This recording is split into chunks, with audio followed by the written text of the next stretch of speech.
नमस्कार दोस्तों, मैं आपके अपने चैनल अनुशीला लर्न पे आपका स्वागत करती हूँ। आज का जो टॉपिक है वो है प्रदर्शन विधि के दोष यानी डीमेरिट्स ऑफ डेमोन्स्ट्रेशन मेथड। तो प्रदर्शन विधि के बारे में हम लोगों ने पहले वीडियो में देखा था। अगर आपने नहीं देखा तो प्लीज़ देख लें। तो शुरू करते हैं।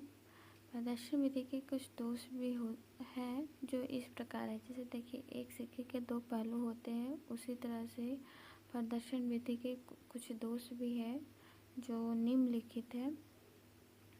पहला है, ये शिक्षक केंद्रित विधि है, यानी छात्र को स्वयं करने का ऑप्शन नहीं मिल पाता। यानी कि देखिए, प्रदर्शन करना यानी कि कब प्रदर्शन करता है, एक शिक्षक है जो उसे प्रदर्शन करता है।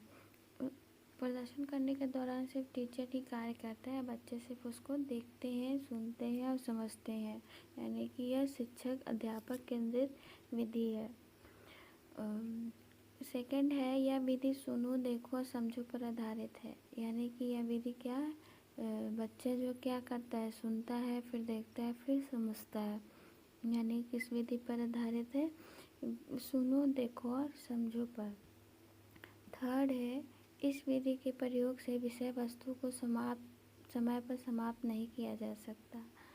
अगर मान लो कि इस विधि से कोई भी चैप्टर, हम हर चैप्टर को अगर हम प्रदर्शन विधि के द्वारा ख़त्म करना चाहें तो ऐसा पॉसिबल नहीं होगा, क्योंकि ये टाइम कंज्यूमिंग विधि भी है। क्योंकि हर चैप्टर को प्रदर्शन करके दिखाना संभव भी नहीं है। चौथा, प्रदर्शन विधि में व्यक्तिगत विभिन्नता के लिए कोई स्थान नहीं है। मंद बुद्धि और प्रतिभाशाली बुद्धि को समानता छात्रों के साथ एक ही गति से चलाया जाता है। यानी ये प्रदर्शन विधि में यानी उसमें कोई भी ध्यान नहीं दिया जाता कि कौन मंद बुद्धि के बच्चे हैं या फिर प्रतिभाशाली छात्र हैं।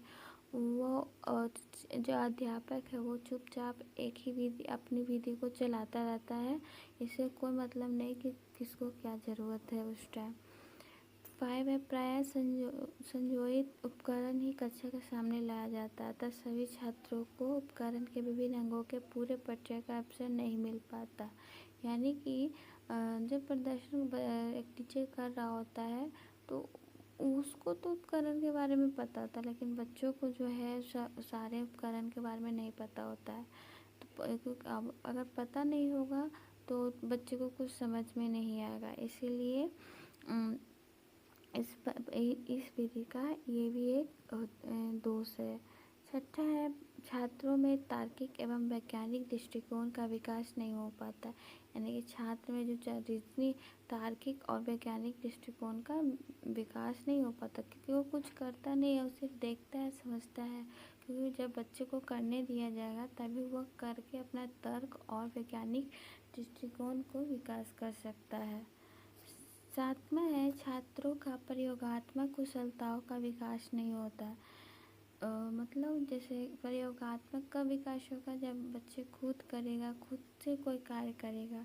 लेकिन इसमें जैसे प्रदर्शन सिर्फ शिक्षक करता है, बच्चे क्या करते हैं, चुपचाप सुनते हैं। तो इसमें प्रयोगात्मक कुशलता उसमें विकास नहीं होता है। आठवां है, इस विधि में कुछ ही छात्र ध्यान देते हैं, कुछ छात्रों को यह विधि में कोई रुचि नहीं दिखती है। यानी कि देखिए, जो सारा विधि है, कुछ बच्चों को तो अच्छा लगता है, कुछ बच्चे ध्यान नहीं देते हैं, या फिर कुछ बच्चे उद्दंड टाइप के होते हैं तो वो उद्दंडता दिखाते हैं, वो नहीं समझते हैं कोई भी चीज़ को।